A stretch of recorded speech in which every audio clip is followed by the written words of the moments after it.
예수님을 믿는다는 것은 너무나도 중요합니다. 왜냐하면 죄의 문제는 우리 스스로가 해결할 수 없는 문제이기 때문에 예수님께서 죽으심으로 죄의 문제가 해결함을 받고 예수님께서 부활하심으로 우리가 영원한 생명을 얻게 되었지 않습니까? 본문 앞서 골로새서 3장 1절에는 이렇게 말씀합니다.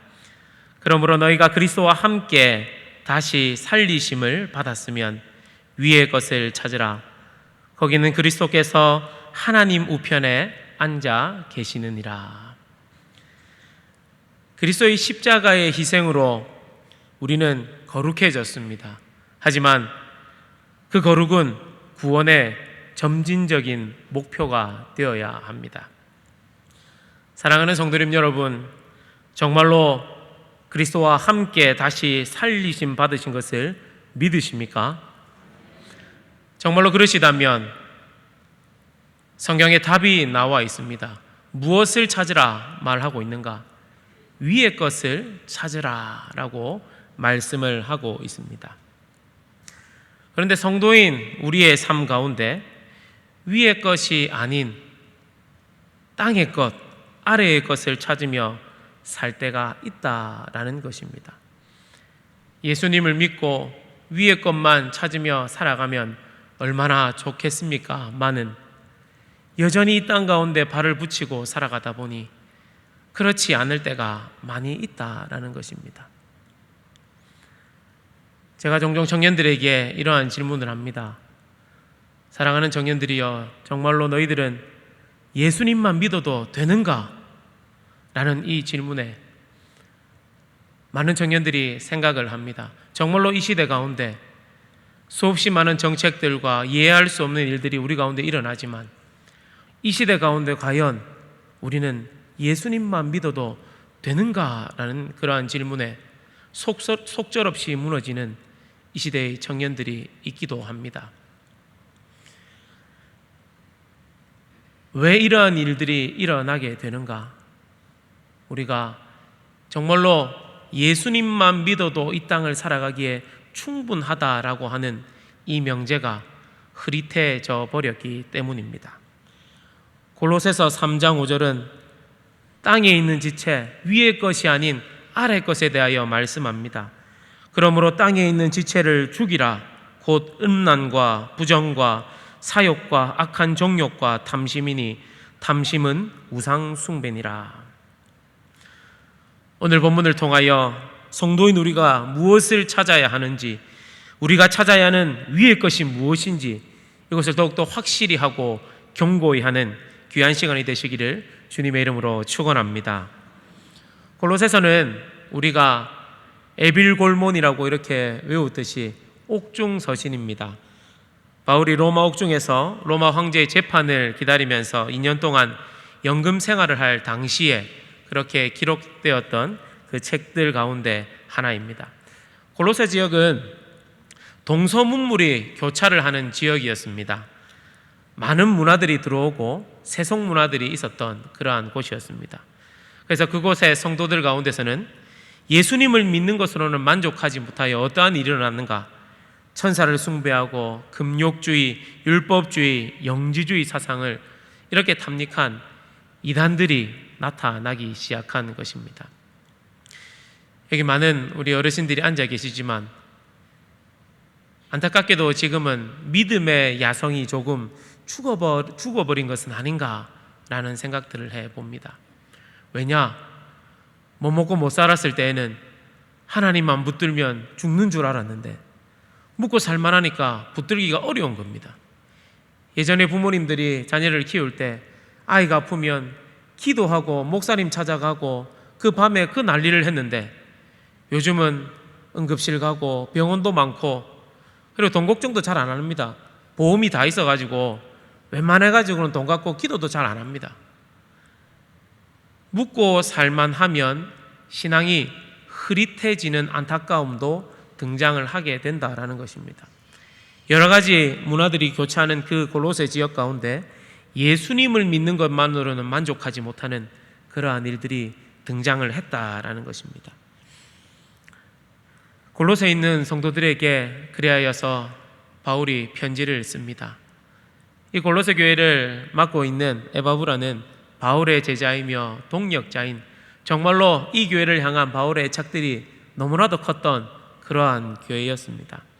그래서 이 골로새서를 쓰면서, 골로새서가 총 4장으로 되어 있습니다. 1, 2장은 탁월하신 그리스도를 이야기를 하고, 3, 4장은 탁월한 그리스도인의 삶, 정말로 우리가 믿는 예수 그리스도가 탁월하신 그리스도인가? 그러면 우리의 삶이 어떠해야 하는가? 이것이 골로새서의 큰 맥락이라 볼 수 있습니다. 한번 여쭤보겠습니다. 성도님 여러분, 예수님이 탁월하신 그리스도이심을 믿으십니까? 그러면 예수님을 믿는 우리의 삶도 탁월해야 하는 것이지요. 바로 이것이 위의 것을 찾는 삶으로 나타나야 한다라는 것입니다. 그렇다면 성도인 우리가 위의 것을 찾는 방법이 어떠한 것이 있는가? 오늘 3가지 정도로 함께 말씀을 나누고자 합니다. 우리 첫 번째로 같이 한번 우리 1번 대지를 읽어보도록 하겠습니다.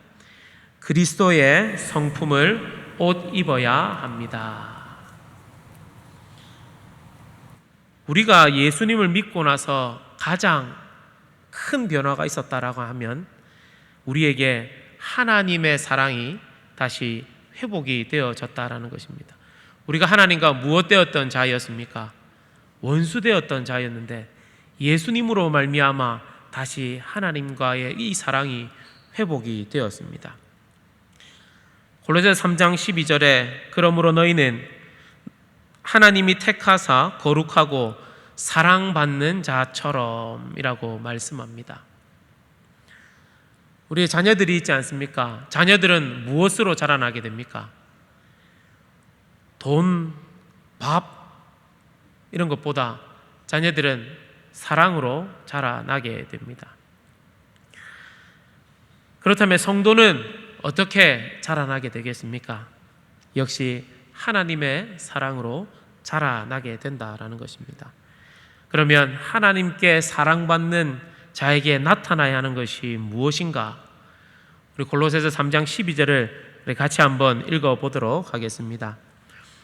그러므로 너희는 하나님이 택하사 거룩하고 사랑받는 자처럼 긍휼과 자비와 겸손과 온유와 오래 참음을 옷 입고. 얼마 전에 제가 갈라디아서 5장의 말씀으로 성령의 9가지 열매, 굉장히 빨리 끝났던 명설교였죠. 그 설교 가운데서도 같이 이 중첩되는 부분들이 있습니다. 긍휼입니다. 다른 사람들의 필요에 대한 진정한 이 민감성과 진심에서 우러나오는 동정심, 이것이 바로 긍휼입니다. 긍휼은 어떻게 보면 이 시대에 공감이라 표현할 수도 있겠습니다. 여기에 남자분들도 계시고 여자분들도 계신데 남자와 여자는 다릅니다. 혹시 알고 계십니까? 대화를 해도 다릅니다. 대화를 하면 여자분들은 이 감정의 변화에 대해서 남자분들이 이해해 주기를 원합니다. 그래서 많이 힘들었겠다.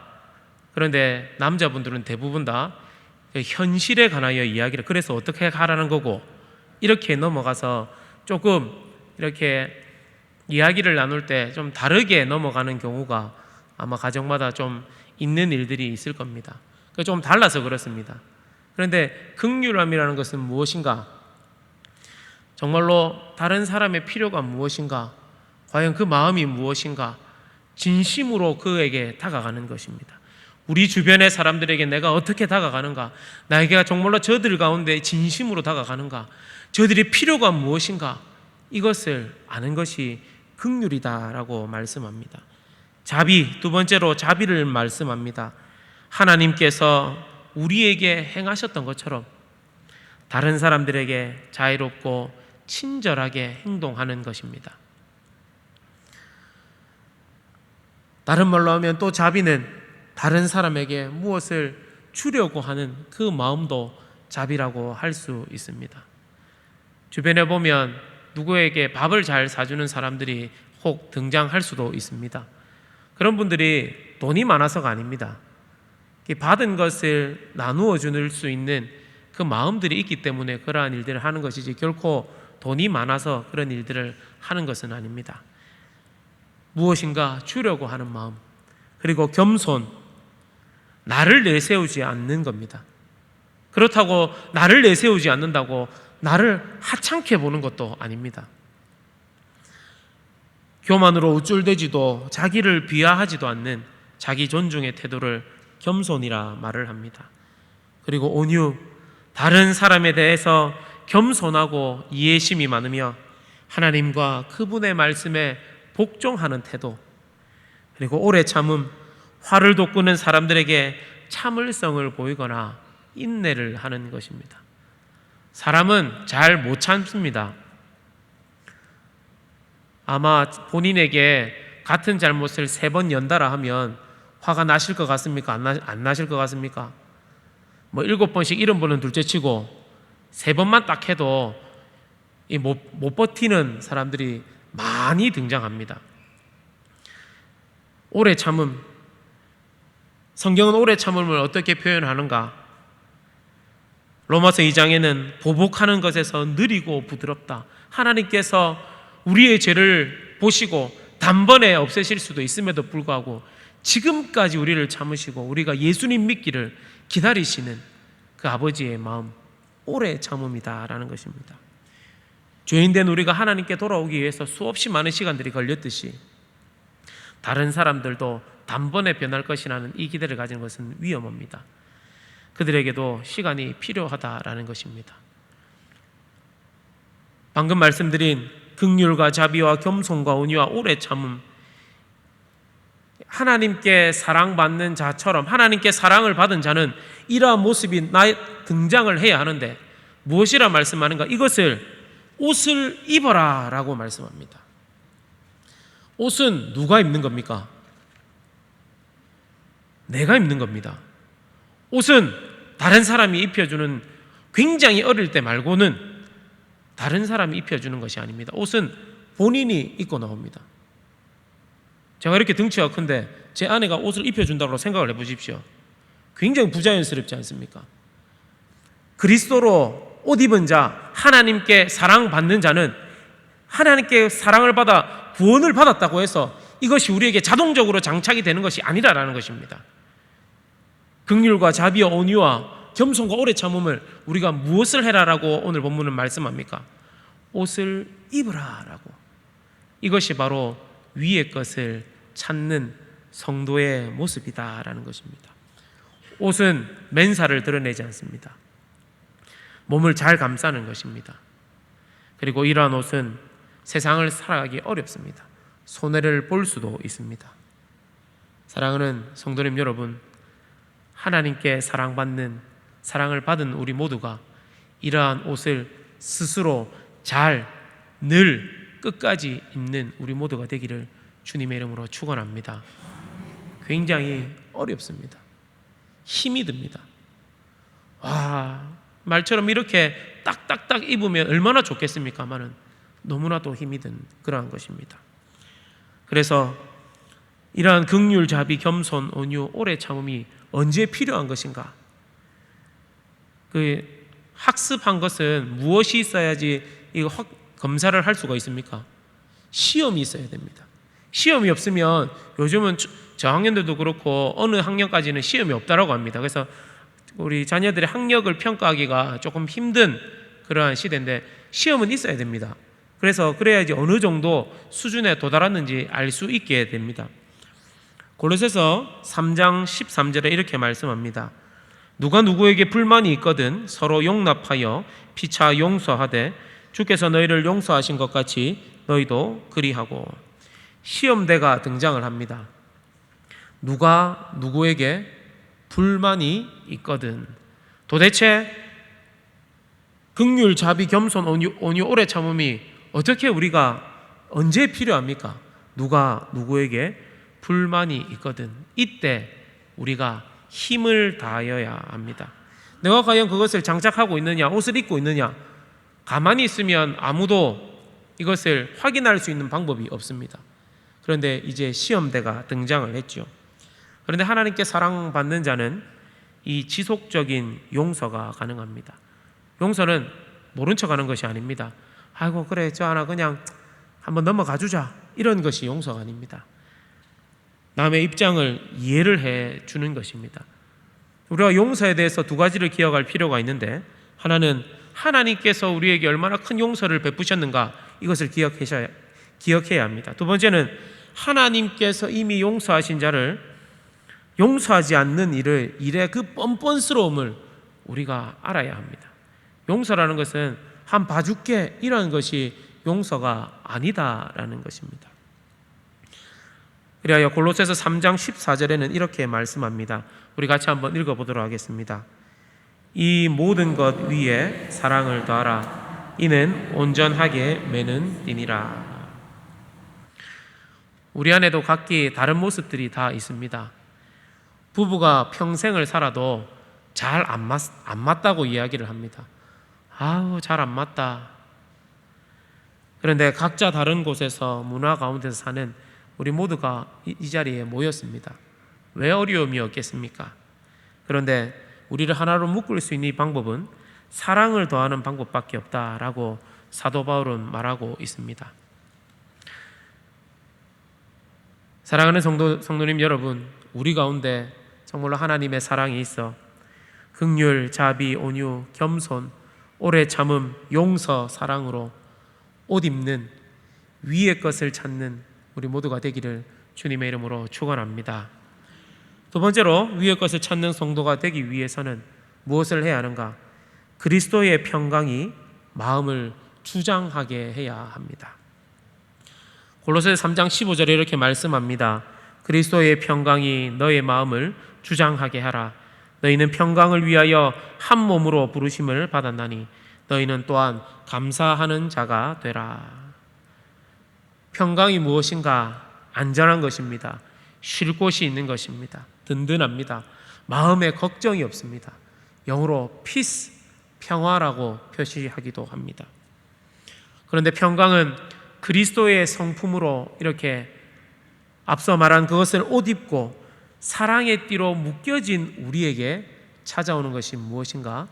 바로 평강이다라는 것입니다. 그런데 오늘 재미있는 표현이 나옵니다. 그리스도의 평강이 마음을 무엇하게 하라라고 말씀합니까? 주장하게 하라. 프로야구에는 비디오 판독이라는 그러한 제도가 있습니다. 그런데 그 비디오 판독은 잘잘못을 이게 심판이 다 못 본 것을 가리는 것인데 유독 이 부분은 비디오 판독이 되지 않습니다. 투수가 던진 공의 스트라이크와 볼은 판정이 되지를 않습니다. 그냥 판정을 하게 되면 그냥 그것으로 끝입니다. 아무리 항의를 하든 불편한 표정을 짓는다 하더라도 그것은 그냥 그것으로 끝나게 되는 것입니다. 더 심하게 갑자기 항의를 하게 되면 퇴장까지 당하는 일들이 일어나게 됩니다. 내가 마음에 들든 들지 않든 불만이 있든 내가 화가 나든 평강을 주장하면 내 마음은 그것으로 끝나는 훈련이 우리 가운데 있어야 할 줄로 믿습니다. 우리는 기분대로 신앙생활을 할 때가 많이 있지 않습니까? 그런데 위의 것을 찾는 성도의 모습은 내 기분대로, 기분 좋을 때 신앙생활 잘하는 거는 다 하는 겁니다. 그거 못하는 사람이 세상 천지 어디 있겠습니까? 그런데 정말로 그리스도로 옷 입고 사랑의 띠로 메어진 우리에게 평강이 찾아옴을 믿으신다면 이것이 나를 주장할 수 있도록, 다른 그 무엇이 나의 마음을 변하지 않도록, 내 신앙이 내 기분과 감정과 환경과 형편으로 흔들리지 않도록 이것을 주장하는 이 일들이 우리 가운데 있어야 한다라는 것입니다. 다른 무엇에 내 마음을 빼앗겨서는 안 된다는 말씀입니다. 그리고 또한 이러한 일들을 잘 유지하려면 끊임없이 감사하는 이 마음들이 있을 때 이 앞서 말한 모든 덕목들을 실천하기가 훨씬 더 수월해지는 것입니다. 사랑하는 성도님 여러분, 그리스도의 평강이 우리의 마음을 주장하며 항상 감사로 위의 것을 찾는 우리 모두가 되시기를 주님의 이름으로 축원합니다. 듣기만 해도 행복하지 않습니까? 이것저것 이 모양 저 모양으로 한숨 쉬는 것이 아니라 그리스도의 평강이, 로마서 14장에 말씀하지 않습니까? 하나님의 나라는 의와 평강과 희락이다. 내 마음 가운데 예수 그리스도가 있으면 그 즉시 나는 하나님의 나라를 살아가게 되는데, 그 가운데 찾아오는 하나님의 의, 평강, 기쁨이 우리에게 온다라는 것입니다. 이것이 위의 것을 찾는 성도의 특권임을 믿으시기를 간절히 소원합니다. 마지막 세 번째로는 우리가 위의 것을 찾기 위해서는 그리스도의 말씀 안에 풍성이 거해야 합니다. 골로새서 3장 16절 17절 말씀입니다. 우리 같이 한번 읽어보도록 하겠습니다. 그리스도의 말씀이 너희 속에 풍성히 거하여 모든 지혜로 피차 가르치며 권면하고 시와 찬송과 신령한 노래를 부르며 감사하는 마음으로 하나님을 찬양하고 또 무엇을 하든지 말에나 일에나 다 주 예수의 이름으로 하고 그를 힘입어 하나님 아버지께 감사하라. 아멘. 여기서 그리스도의 말씀이 무엇인가? 그리스도께서 선포하신 메시지, 곧 복음, 그것은 우리에게 또한 성경을 의미합니다. 성경은 무엇인가? 예수님을 중심으로 구약과 신약이 형성이 되어 있지 않습니까? 이것은 좀 다른 말로 표현을 하면 저는 우리의 삶의 지침서다, 설명서다라고 말씀을 드리고 싶습니다. 남자분들이 차에 대해서 많이 아시는 분들도 계시지만 저처럼 아는 척만 하는 사람은 차에 불이 들어오면 일단 본네트를 엽니다. 본네트를 열고 가만히 쳐다봅니다. 할 수 있는 것도 없는데 그냥 옆에 아내가 타고 있으니까 뭐라도 해봐야겠다 싶어 본네트는 여는데 방법이 없습니다. 불은 들어와서 겁이 나기도 하고 이러다 차가 무슨 일이 있는 것은 아닌가 걱정이 되지만, 그런데 그 걱정은 무엇으로 다 해결이 되는 줄 아십니까? 차에 보면 요만한 설명서가 있습니다. 좀 두꺼운 설명서, 차마다 다 있습니다. 모르시는 분들도 계실 건데 글러브 박스에 보면 다 있습니다. 보면 됩니다. 보면 확인이 됩니다. 압니다. 그러면 어떠한 불이 들어오더라도 해결할 수 있는 그러한 능력을 가지게 됩니다. 우리의 신앙생활이 덮어놓고 믿는 것은 굉장히 위험합니다. 예수님 믿고 구원받았으면 됐지 뭐, 이렇게 하면 우리의 삶을 살아가는 데 있어서 혹 어려움이 찾아올 때 이것을 어떻게 해야 할지 겁이 나는 그러한 신앙을 하게 된다라는 것입니다. 풍성이 거하는 것이 무엇인가? 하나님의 말씀을 연구하고 그에 대한 지식을 가져야 합니다.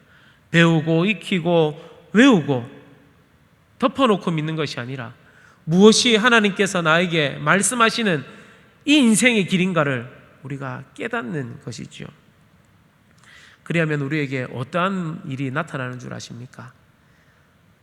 좀 전에 읽었던 골로새 3장 16절 17절에 거쳐서 이렇게 말씀합니다. 모든 지혜로 피차 가르치며 권면할 수 있는 그러한 능력을 가지게 됩니다. 우리 공동체 가운데서도 어줍잖게 자기 아는 것으로 그렇게 남을 손가락질하는 것이 아니라 하나님의 말씀으로 위로와 격려를 하게 될 수 있다라는 것입니다. 그리고 이 풍성한 하나님의 말씀을 붙들고 있으면 우리의 입에서 무엇이 나가게 되는가? 당연히 하나님의 풍성함을 알고 있으니, 나를 사랑하는 하나님의 이 마음을 알고 있으니 우리 입에서 시와 찬미와 신령한 노래가 나가게 되는 것이죠. 요즘 하도 트로트를 많이 사람들이 불러서 혹 우리 입에 트로트가 나가는 것은 아닌가? 부른다고 그렇게 나쁜 것이겠느냐 싶으시겠지만 우리의 입 가운데서는 우리는 시와 찬미와 신령한 노래가 어울리는 사람들입니다. 그런데 하나님의 말씀에 풍성이 거하면 우리에게 이러한 일들이 일어나게 됩니다. 오늘부터 저녁에 집에 가는 그 순간, 오늘 이 예배당을 나갈 때 놀라운 이 하나님을 향한 찬양, 하나님을 높이는 이 일이 가득하시기를 주님의 이름으로 축원합니다. 그리고 이 하나님의 말씀 안에 풍성이 거하게 되면 모든 일에 주 예수 그리스도의 이름으로 행하게 됩니다. 이 무슨 말이냐? 우리가 대리인이라는 겁니다. 대리인은 함부로 하지 않습니다. 우리가 청직이라도 표현을 하지만 지금의 시대에 대리인은 그 위임을 받은 사람의 역할만 감당하는 것이지 내 마음대로 어떻게 하지를 않습니다. 혹 우리 마음 가운데 내 마음대로 무엇을 하려고 하는 일들이 일어난다라고 한다면 우리가 그리스도의 말씀에 더 풍성히 잠길 때 일들이 해결될 줄 믿습니다. 사랑하는 성도님 여러분, 말씀을 정리합니다. 제가 처음에 드렸던 이 질문을 다시 드리고 싶습니다. 정말로 우리가 그리스도와 함께 다시 살리심을 믿으십니까?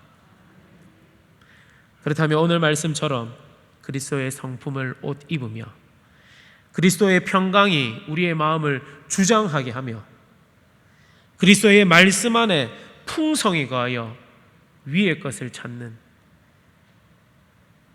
이게 근간이 흔들리면 또 우리가 이것 기웃 저것 기웃 하게 되어 있습니다. 이거 쳐다보고 저도 쳐다보고 한숨 쉬고 이래 하다 보면 아무것도 되질 않습니다. 그냥 하나에 집중합시다. 무엇에? 위의 것을 찾는 것에 집중하여 하나님의 큰 은혜와 사랑으로 우리의 남은 믿음의 여정을 살아가는 위의 것을 찾는 우리 모두가 되기를 주님의 이름으로 축원합니다.